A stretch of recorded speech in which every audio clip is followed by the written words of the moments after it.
Hello, this is day 1 of improving my drawing skills up to 30 days. In day 1 I draw Luffy from One Piece.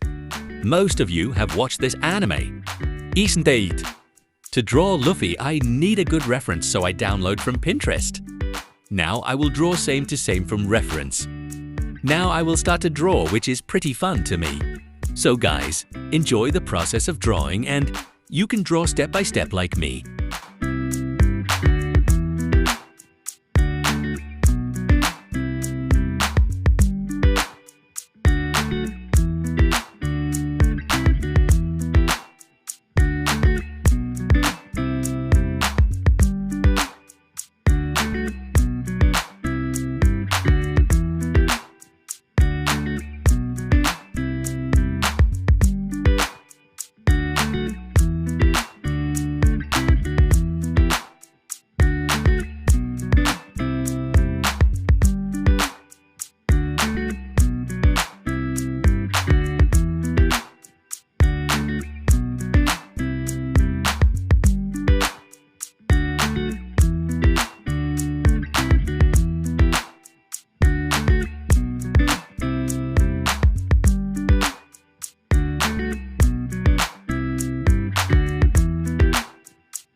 So guys, I hope you liked the video, so don't forget to like and subscribe and tell me next which anime characters I should draw. And bye bye guys.